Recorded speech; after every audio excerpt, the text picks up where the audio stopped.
Okay, so morning everyone. Welcome to the fourth day of our conference. It's been a pretty good week filled with opportunities for learning, knowledge sharing and making valuable connections. But it's not over yet. Our agenda this morning includes an update on the virtual fencing trials in Western Australia, prospects for diversification in Northern Australia, and we're excited to have one of our sponsors, Harvest Road, sharing their insights and how they've managed their integrated pastoral farming and feedlot operations across the West. But that's not all. We also have some exciting announcements from ARS before we break for morning tea. After morning tea, we'll have two banger final concurrent sessions that continue with the theme we've had lots of discussions about throughout the conference on the latest in managing grazing to facilitate healthy rangelands, both from the ground level and from the sky. We'll be wrapping up just after lunch with the official closing session between 1:30 and 2:30 p.m, which I really encourage you to attend, where Dione Walsh and Jaden Eastoff, the experienced and the fresh new face, will review and reflect on the threads and insights from across the week. That will leave you with a few hours then to prepare for the finale, tonight's conference dinner. We've got a silent auction, live entertainment, possibly dancing. I had a little chat to the event's organisers, and of course, great food awaiting you at the Pearl Lugger. But first, important bus details for dinner this evening. Buses will be departing from the hotels from 5 p.m. from the venues. There will be an early bus leaving the venue tonight at 8 p.m, and the final buses will leave at 9 and 9:30 p.m. Okay, so are you ready? Let's kick off today's proceedings. We've got three speakers who'll speak for about 20 to 25 minutes with the remainder of that 30-minute bracket for questions. So we'll have time for discussion. Okay, so to start off today, we have Professor Phil Vercoe from the University of Western Australia. Professor Vercoe is an animal scientist with diverse research interests. He works on optimising microbial fermentation in the rumen, improving ruminant production systems and balancing productivity with biodiversity in grazing systems. His focus is on sustainable and ethical livestock production. He was part of the award-winning team in 2013 for the Enrich project. His recent research centres on reducing methane emissions from sheep and cattle by manipulating feed, exploring plant compounds and genetic selection. He also leads the Beef Links program, which aims to integrate R&D efforts for beef production systems in Western Australia, in partnership with the cattle industry. Welcome, Professor Vercoe.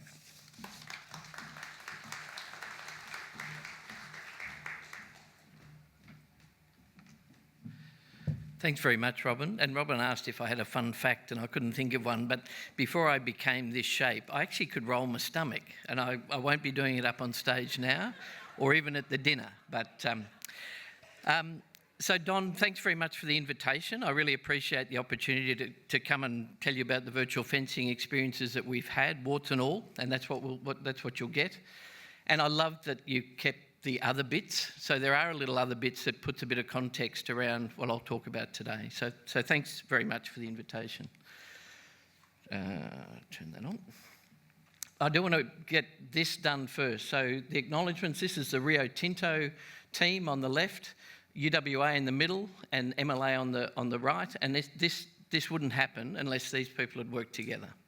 And particularly I'd like to just say to Sim, who's now no longer with Rio Tinto, but had it not been for Sim, it definitely wouldn't have happened, so I really appreciate his efforts in this space. The other fun fact about me that's not about my stomach is the fact that what drives me is this concept of trying to optimise G by E by M, genotype by environment by management. And I feel like if we get that right, if we head as fast as we can, or as effectively as we can towards that, we'll get more animals entering the supply chain more consistently with a smaller environmental footprint. But it is about getting that balance right. And so this is one of the other bits. This frames the work that we do. And this talks about the virtual fencing, so very much in the managed space, and perhaps a different title could have been Virtual Fencing is a clever technology with the potential to be a useful management tool for cattle in the rangelands. And I think by the end of the talk, I'm hoping that you'll see opportunities there. I genuinely think there are some based on what we've found.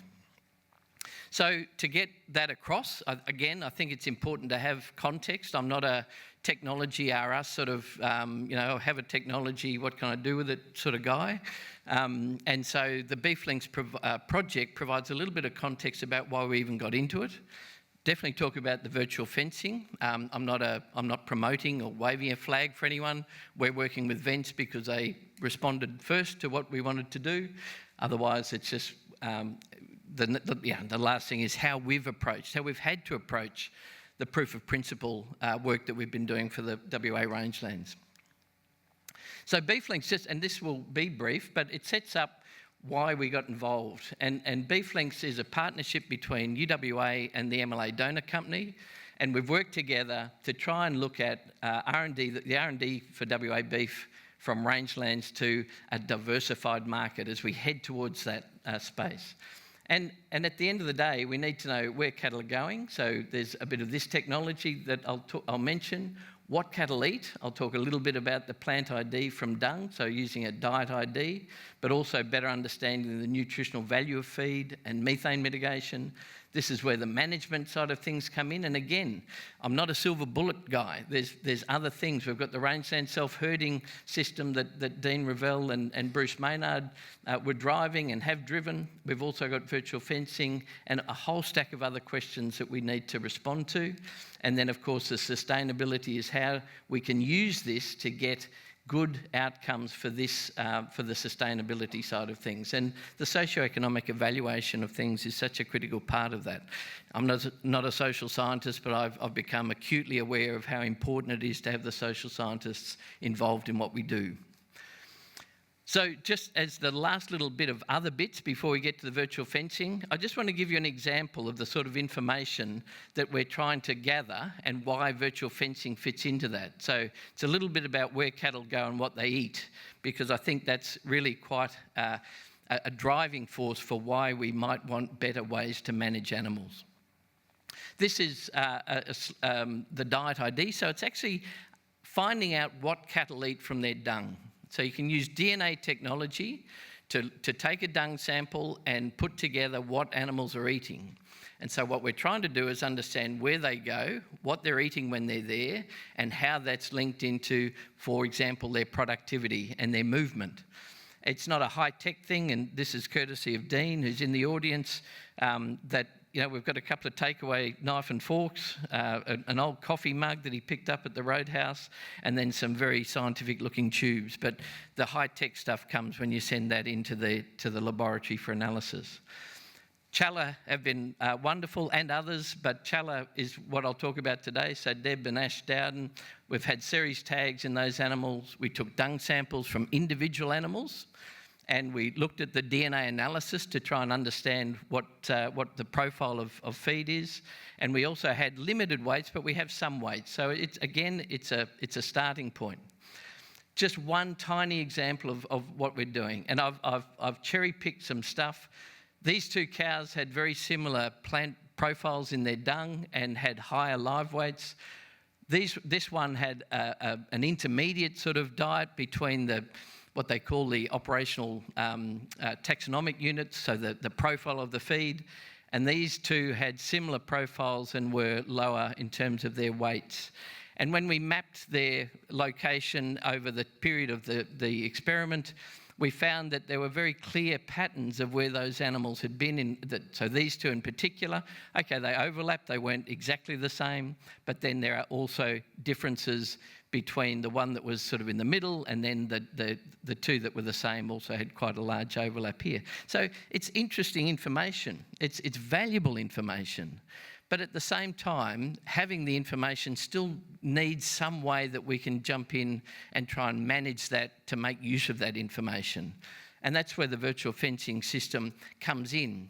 So Rio, so they had dual purposes. Obviously, one was to keep cattle off the tracks, absolutely transparent about that, as were they. But they also felt like getting involved because of that meant that we'd get some quantitative data that would be useful to build a picture of where and how useful virtual fencing might be in Western Australian rangeland systems. So a very quick overview. of the vent system. So there are other systems out there. This is just how this one works. So there's a GPS that helps establish the boundaries or the fences. The cattle rider is the collar. I've got a collar up here. So at some point in the day, you might like to come and have a look at it. So the cattle rider is the collar. They've got a gateway mast that's about 6 metres tall. I'll show you a picture of that. They've then got a data management system in the cloud that can direct stuff to a computer or a phone. And you can control all of these things based from your phone or a laptop computer. That's effectively what it is. That's the first version, so that's where we started. You can see these straps. I'd like you to see that the straps split here. That comes back to that in a couple of slides time. Evan was the main guy on site doing the work with us. He's no longer there, but you can see the size of the thing there, but you can come and have a look later on. This is the mast. This is Sim standing next to a mast that's fixed into the ground. There are 3 of those. And then there's some cows with the rider. I don't think that's that important. But what is important is this. So the system works by having an area where animals need to train. Well, what you're trying to do is get them to train to an audio signal. So it's a warning. As they get towards the boundary, they start getting an audible signal. And then if they keep going towards that fence, they get an electrical signal. There are then, so this, for example, for the first 2 experiments, this was set at 10 metres for the audio signal, or a buffer zone of 10 metres and 10. And then there are different pressure zones. So depending on what the animal does, it gets a series or a sequence, if you like, of audio and then electrical signals. So if it turns away, it doesn't get any more signal on the audio. If it keeps going or stays there for any length of time, it'll start getting another audio signal. If it doesn't move, it'll get an electrical stimulus in this sort of sequence. That's effective. And this can be changed. So many of these different parameters can be modified and set up and changed. But that's an example. So that's the setup. So how we've approached this in our system and in our hands, and it has been a proof of principle. So as far as I'm aware, in WA at least, there's been no other experiment like this at this scale with our cattle at sort of commercial scale. We couldn't just jump straight into that because of animal welfare and ethics, so we have to have everything approved through our Animal Ethics Committee. I'm sure you're probably aware of that, but we do. And so that actually defined, they'd never seen a virtual fence project come through their system, and so we had to go through every hoop to say it was almost like little stop-go points. If we didn't get through stage 1, that was an issue. So let me keep going.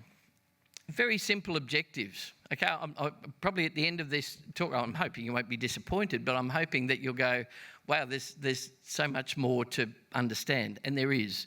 But it is a very good start, and it is very encouraging. We really just wanted to take this. I'm aware that I think there have been other experiments at scale in the north in Queensland. Again, fantastic. But the number of studies that have been done with virtual fencing in large areas of land for the sorts of things that we're talking about are quite limited. A lot of work has been done in much more intensive systems, and to a large extent, we are definitely the newcomers, CSIRO, and all of the work that people like Carol and Lee have been doing and have done. We're just riding the coattails of some of that, and we're just dipping our toe in the water for what that means at scale in our environment, in Western Australian environment. I know not all Western Australians, but certainly this was targeted for our systems.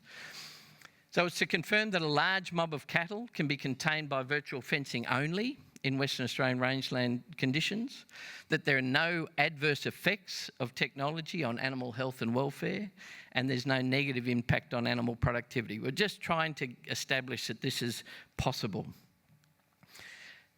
As we progressed to try and get approval for this, we had to jump through a few hoops, completely understandable. And so it's a staged approach. We had to start small and very confined to then give the ethics committee the confidence that what we were doing was not a concern. And then we went to a slightly larger scale, and then a much larger scale that's only recently completed. So stage 1 was 40 cattle for a month in a 5-hectare paddock with, and I'll get to that. Stage 2, 100 cattle for 3 months in a 300-hectare paddock. Stage 3 has been about 300 cattle, it's probably 270, for 6 months in a 1,500-hectare paddock. And so that's the process that we've used, and we've tried to check things off as we go along. In stage 1, it was really just can cattle of the type that we're using. So this has all been done at Hammersley Station with drought masters. Can cattle be trained to virtual fencing collars without any adverse effects? We had 20 collared cattle, 20 without collars, in paddocks that were side by side, 2 to 3 year old cows, about 480 kilos, but we had both a physical, the black is a physical fence, and the virtual fence. I know you'll be saying, well, what's the point? This, remember, stage 1. This is what we had to go through, and I think it was a good idea that we did. So the electrical stimulus, again, that's 20 metres, and we had the 20 cattle with collars, and we had a similar paddock next to it with the control animals and the audio signal here. Excuse me. So this was the process, or this was the protocol. Select the animals. A couple of days just to bring them in and weigh, fit the collars, and take faecal samples for fecal cortisol. That was going to be our assessment of stress and a comparison between the control group and the virtual fencing group. Period 1 was just wearing collars that weren't switched on. It was just getting used to the collars. We were observing them, so the reason for the small scale, to say, is there irritations, are they getting caught up, what's happening with these sort of animals with these collars? That was 8 days. Brought them in, weigh and a check, rest, collars on, were switched on. Period 2 was a period of 10 days with the collars switched on, delivering audio signals and electrical stimulus. And so there's a training period. Weigh and check and rest again, and again 11 days was period 3, where we did it all over again, but we also took a fecal sample at the end from those cattle when they came in to have the collars removed. I thought I'd put in a couple of videos so you can just see what the story is. So when you put the collars on, yeah, there's a response. It's not unacceptable. So that they're not on. When I say they're on, I just mean the collar's put on. They're not getting any stimulus there. They're just saying, "Wow, what's this?" All of the ones in the background that you could see also had collars on. After between 10 and 30 minutes, we were observing whether they went on to feed. You can see that this is actually the Model 2. This is the version I've got here. I'll explain that in a tick. But this one is one where you'll see the response of the animal to the virtual fence, just to get a sense of that. And so I want you to keep an eye on this animal here. And remember, it's that sequence. So if they move towards the fence and move away, that's it. They're home and hose. If they move or stay or start going a bit further towards the fence, they'll start getting audio signals. We don't have the volume here. And then at some point, they'll have 5 audio signals, and then, oh, hang on. What was that? So, and then off they move. So that I just felt like that might be a useful thing to give you a sense of what's going on. And then before I jumped into sort of how we've tried to put the data together a little bit today. And so this is the number of cows. The lighter grey here is the number of audio signals that were registered. The darker is the electrical signals. None is that there were no signals, they were nowhere near the audio or the electrical, and there were some that had to be switched off, and I'll explain that in a tick. Actually, they were lost, so it wasn't lost, it came off, and we didn't put it back on. So this is period 2, you remember, so they were in here, all of them were testing it out. Again, it was a small area. By day 3, the number of audio versus electrical changed, and as we moved further ahead, that became bigger, and to the point where in this situation there were virtually a number of the animals weren't taking any signal. And then in period 3, which was another phase of that, of the same animals with the collars, you can see that the number of interactions, if you like, with the fence, whether it was audio or electrical, dropped off towards the, as the, I think it was 10 or 11 days came about. If we look at the average daily audio signal hits and the average daily electrical stimulus hits, again, the only thing, and this is period 1 and period 2 again, I just want you to see that the number of experiences, the number of interactions drops off over that 10 days, and also that's the audio signal as well as the electrical signals drop off. I do want you also to notice that we're talking 140 audio versus 14 electrical. So they're learning, and we reckon that probably 60, 70, maybe 75% over 3 days have got together with how this thing works. So individuals varied, but majority trained to the audio signal. No evidence of irritation with the collar. That was what we were really interested to find out. No negative effects on weight, and there was no difference in the cortisol levels at the start or the end. There was between the start and the end, but not at those times between the control and the test animals. Stage 2, 100 cattle, 3 months, bigger paddock. We also went through a staged approach. I might flick through this a little bit faster because I think you've got the handle of it all. But 100 cows, all collared, all females, about 400 kilos. We went from no virtual fence, so again, getting used to the collars. Virtual fence, a 3-day training period based on what we'd found in the first one, but the virtual fence was still a physical fence around here. We just switched the virtual fence on at one end. We then extended the paddock, but still contained them, so there was no physical fence to see if we could contain them in that area. Again, it was an area they were used to, so maybe nothing, you'd say, well, there's a behavioural thing there as well. I'm sure there is. Then at the end, although I haven't drawn this particularly well, that wasn't a massive bit of fencing, but we did do that because there was a water point and a gate just here, and so we contained those animals in a 300-hectare paddock within, and the bigger paddock was obviously much larger, and that was 30 days.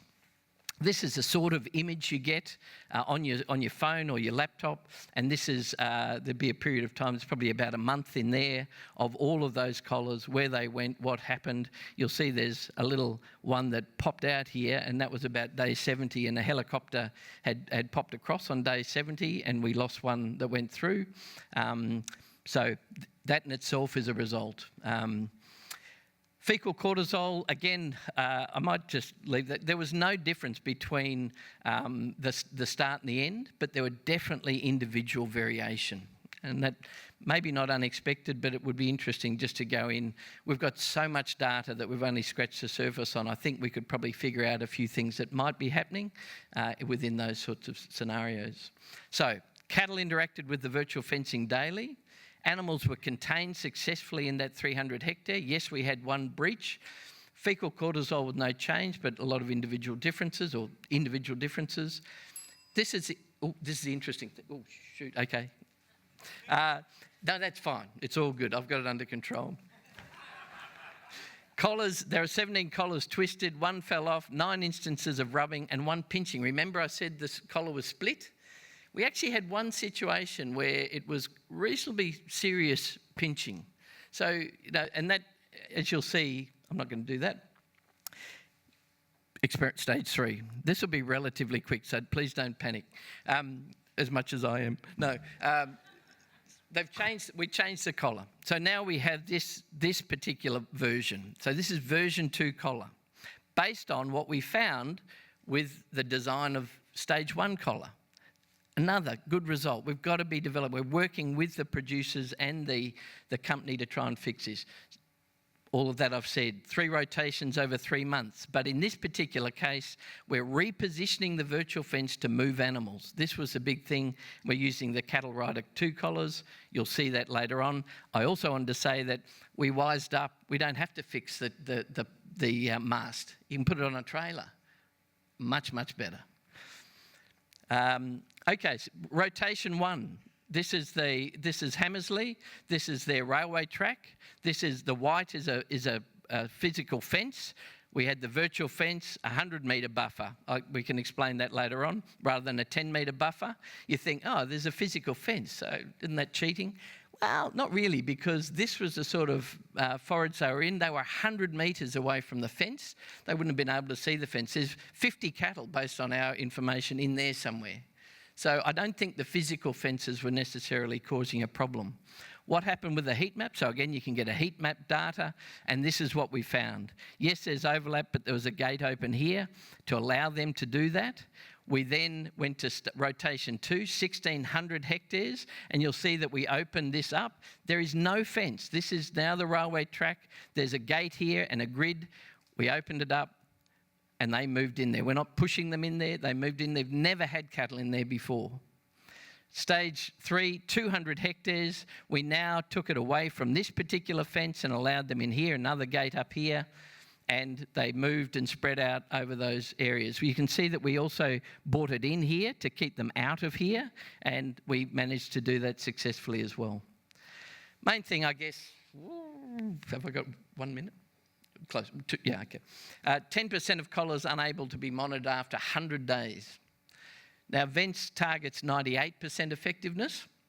19 of the 269 were unserviceable collars, so we couldn't detect them. So, for whatever reason, 9 collars dropped off. At muster, we got all of the animals, we got all of the collars. So even though we couldn't see these, and we were quite worried about it, to be honest with you, and Rio did have to send people out to just check railway lines and things like that. And so I know I had to rush it at the end, but at the end of the day, I'm hoping that at least what I've demonstrated there is that it definitely has potential. I'm confident that it does. I think training's reasonably quick. I think we've demonstrated that, yes, you can move animals. You can put them in different areas with virtual fence. I'm not saying that you can muster them or get them out of the way of a fire or anything like that. That's all still way beyond. But I think we've got some evidence here that there could be some very useful ways we can use virtual fencing. So thanks very much. Sorry for the time.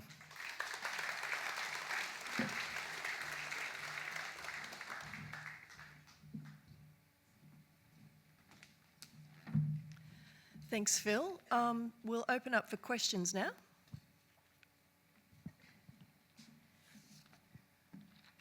Hi, Phil.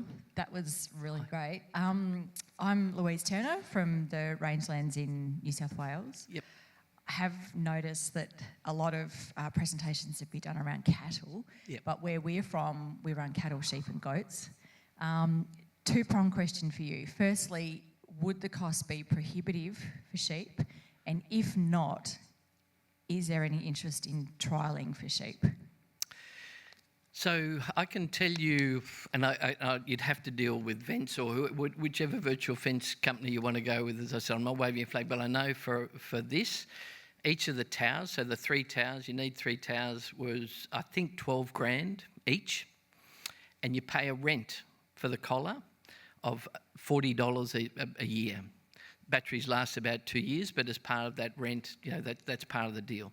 You would need to talk to them. I don't even know if the $40 is locked in, so maybe there's some flexibility depending on what you're wanting to do. And it's possible, and I certainly can't speak on behalf of Vents, but if the interest was there in sheep, I'm sure there is. I haven't tried it, but I think if you went to Vents or Gallagher or whoever you wanted to go to, I think they would be quite interested to do a bit more on sheep, because, and potentially even goats, I suppose, but there's probably been more done on cattle because of the way the stimulus, there's 2 little electrodes about that far apart that hit the neck. There was a question here too. Oh, sorry. Oh. G'day, Phil. Richard Marver. G'day, Richard. Yeah, I'm just interested if you did any measurement or monitoring of the temperament of the animal. I think the cortisol is probably a reasonable indicator of that, but was there any noticeable difference in the temperament of the animals? I had a producer, I listened to a presentation of them from Central Australia, who mentioned that they thought there may have been a change in the temperament based on a virtual fencing trial, and they're pretty strong on keeping quiet cattle. So, yeah, have you guys noticed anything or monitored or measured anything? So in the first trial, so the smaller one, part of what the AEC wanted us to do was that. So you're right, fecal cortisol is a measurement, but then, so we were trying to do as many of the behavioural based measures. So we would go and look. It was every second day in that month, and that was on Rio as much as it was on us, and they did a great job. But I think there's more to it. And the other thing is with this the last experiment that we were doing, part of it was to then assess the behaviour of the animals once the collars had been taken off. That was more related to whether they would have sort of residual memory of where the virtual fence was and so not go back into different areas. But in fact, so we actually decided to cut that short purely because we demonstrated that animals were happy to go, just watching the monitoring, they were going wherever they wanted to and they had access to, even if there'd been a virtual fence there, that wasn't a barrier. But that's a different question to one I think we probably should have kept going with, and that is maybe keep the collar on, not triggered on, but just try and understand is if there is a behavioural-based change in those animals. So I think that's important to do. I can't answer whether it does or it doesn't. In that small trial, we definitely didn't see any major differences in how they were yarded between the 20 that had them and the 20 that didn't. But there was only a period of time there where the collars were on. And before that, we were just getting them used to the collar. There was no effect of having a collar on, but what maybe happened even in the last muster where we brought them in to take the collars off, they didn't seem to be any more or less aggressive. They were going on to feed in a normal sort of way. So that was our measure, but could be done better. How are we going for time, Matt? One more question. Yeah, hi Phil, it's Nicole Spiegel here. I'll be keen to catch up with you at some time because I will be looking into this technology in northeast Queensland. But I guess my question is about what sort of interest you've been getting from producers in your area to use this technology and what sort of barriers there might be for adoption. I'm glad you asked that question. Huge. And I'm not, as I said, I'm not selling out, don't wave flags. I'm not in, but it is huge. And it's not just been from producers. We've now had Main Roads up here, extremely interested to find out what's going on. So just keeping cattle off the roads, let alone railway track, all that stuff. So it's quite incredible. And certainly around pivots, like there's a lot of interest, and that's an obvious place that I'm sure it could be used. Barrier, it's not available for commercial use. Certainly Vence isn't. I think the Gallagher collars are, as I understand it. I think Alana said, basically said that it was possible to use those collars commercially, but I'm not sure where that's at with getting them off the shelf anymore. But right now, you really are restricted in what you can use for commercial use. So it is only really for use for research at the moment, unless you can get the Gallagher, as I understand it anyway. So that is a barrier. But what we are trying to do is use the information we've collected here, and it's extensive, to go to the government and say, this is what we're finding, this is what the welfare of the animal looks like, this is what, and try and encourage them to increase the, so it's open to any virtual fence. Sorry. Thank you very much, Phil. And are you here today for people to catch up? Yeah, so all your virtual fencing questions will probably be answered if you find Phil later today. Okay, so next up we have, thank you very much, Phil.